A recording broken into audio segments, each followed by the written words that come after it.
Identifying congruent shapes on a grid. Which pairs of figures below are congruent? So what does congruent mean? Congruent is a fancy way of saying two things are equal. So which ones of these are congruent?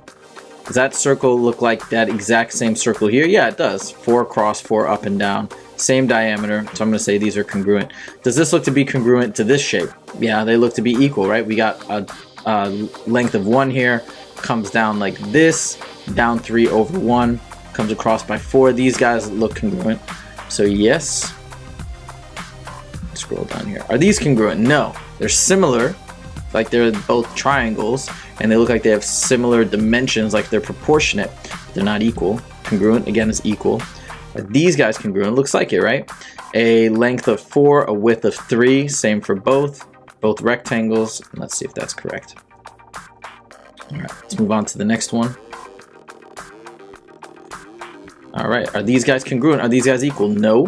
Are these guys? Clearly not. These guys? They are not in the same orientation, but they're the same shape, same side lengths and everything. So I'm gonna say yes, and same with these guys are also yes. All right, let's do the next and last one. These two are equal, therefore they are congruent. Clearly not. This one is right. It was way bigger, almost double the size. These are definitely not congruent, right? If you're not sure, you might be confused because you might be like, well, wait, this is 4 across and that's 4 across. This is actually not 4 across.